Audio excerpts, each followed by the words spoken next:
আসসালামু আলাইকুম, সবাইকে আমার আরও একটি রেসিপিতে স্বাগতম। আসছে কোরবানির ঈদ, আর এই কোরবানির ঈদে অবশ্যই আমরা ভিন্ন ভিন্ন রেসিপি ট্রাই করব। তাই আমার আজকের রেসিপি কালাভুনা, আর এই কালাভুনা তৈরি খুবই সহজ। এটা তৈরিতে সময় আর হাতের কাছে প্রয়োজনীয় মশলা থাকলেই হবে। আমি এখানে 1 কেজি গরুর মাংস নিয়েছি, হাড় ও চর্বি সহ। আপনারা যদি বেশি পরিমাণে নিয়ে থাকেন তাহলে মশলার পরিমাণটা আরও বাড়িয়ে দিবেন। প্রথমেই 1/2 চা চামচ হলুদের গুঁড়া দিয়ে দিচ্ছি, 2.5 চা চামচ মরিচের গুঁড়া, ঝালটা যার যার স্বাদ মতো দিতে পারেন, 1/2 চা চামচ জিরা বাটা, 4 চা চামচ আদা রসুনের পেস্ট দিয়ে দিচ্ছি, 3 ভাগ আদা আর 2 ভাগ রসুন এভাবে নিয়ে পেস্ট করে নেবেন। রসুনের তুলনায় আদার পরিমাণটা একটু বেশি থাকবে। একটু মোটা গোল গোল করে কেটে রাখা 1 কাপ পেঁয়াজ দিয়ে দিচ্ছি, 4টা তেজপাতা, 8টা ছোট এলাচ, 6-7টি লবঙ্গ আর 4 টুকরা দারচিনি দিয়ে দিচ্ছি, 1/2 চা চামচ গোলমরিচ, 1 কাপ পেঁয়াজ বেরেস্তা,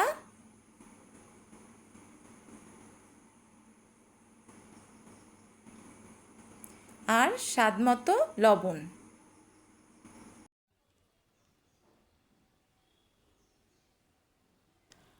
আমি 1 কাপ সরিষার তেল দিয়ে পেঁয়াজ বেরেস্তা করে রেখেছিলাম, সেই তেলেই মাংসগুলো দিয়ে ভালো করে মাখিয়ে নিব।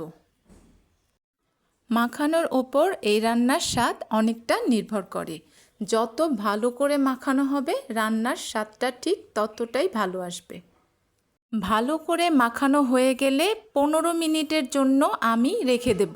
15 মিনিট পর চুলোয় দিয়ে হাই থেকে কিছুটা কম আঁচে 10 মিনিটের জন্য ঢাকনা দিয়ে রান্না করে নেব।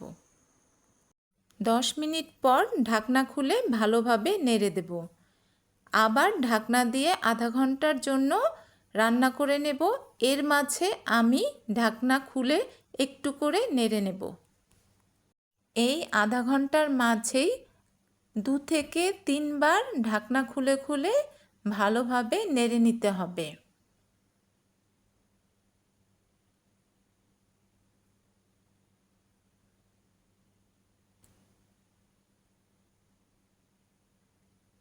এবার 2 চা চামচ ধনিয়া গুঁড়া দিয়ে দিচ্ছি। আরও কিছু মশলা আমি এর সঙ্গে যোগ করে দেব। 1 চা চামচ টালা জিরার গুঁড়া, 1/2 চা চামচ জয়ফল, 1/2 চা চামচ জয়ত্রী, 1/2 চা চামচ গোলমরিচ, 1/2 চা চামচ গরম মশলার গুঁড়া। জিরার গুঁড়াটা দিয়ে নেড়ে চেড়ে নিচ্ছি। কিছুক্ষণ পর বাকি মশলাগুলো দিয়েও ভালো মতো নেড়ে নেব।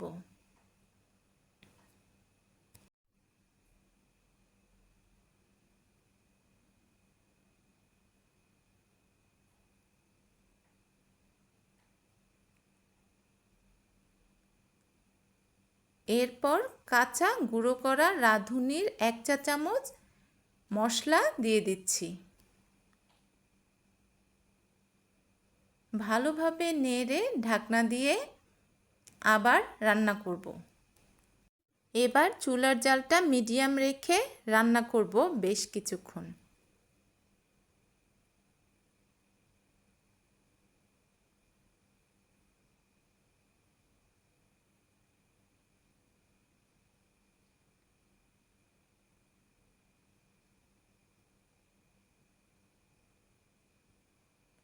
মশলাটা যখন এই রকম হয়ে যাবে তখন 1/2 কাপ পানি দিয়ে দেব।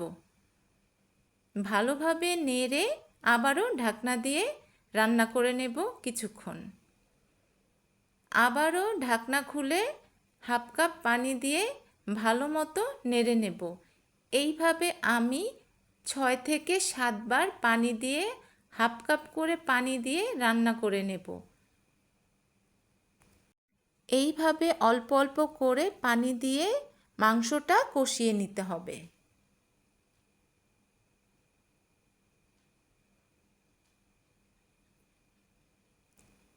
এবার এই পর্যায়ে এলে ঢাকনা খুলে আমি হাফ চা চামচ গরম মশলা, হাফ চা চামচ গোলমরিচ আর হাফ চা চামচ রাঁধুনি গুঁড়া মশলা দিয়ে আবারও ভালো মতো নেড়ে নেব।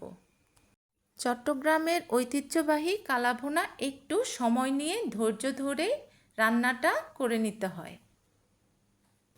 যখন এই পর্যায়ে কালারটা এসে পড়বে আর তখন সরিষার তেল হাফ কাপ থেকে কিছুটা কম দিয়ে 3-4টি শুকনা মরিচ আর রসুনের কোয়া, পেঁয়াজ কুচি দিয়ে আমি বাগারটা দিয়ে দেব।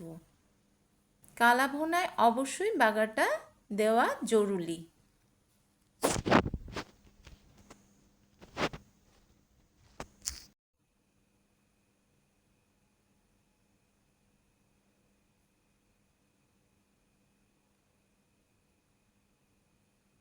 বাগার দেওয়া হয়ে গেলে কিছুক্ষণ চুলোয় রেখে 2টা গোল গোল করে কেটে রাখা পেঁয়াজ আমি এর সঙ্গে যোগ করব আর 10 মিনিটের জন্য এটাকে আবার রান্না করে নেব।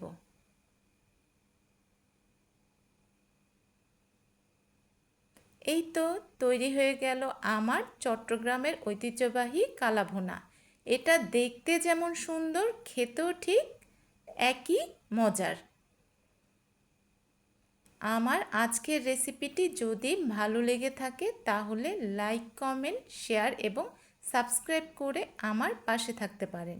চাইলে ফেসবুকেও ফলো দিয়ে রাখতে পারেন।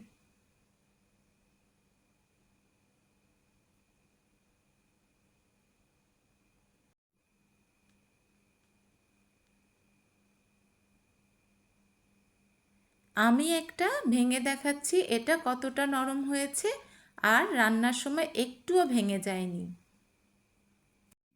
এই ঈদে এইভাবে কালাভুনাটা করে প্রিয়জনদের খুশি করতে পারেন আর এইভাবে কালাভুনা করে আমাকে কমেন্ট করে জানাতে পারেন।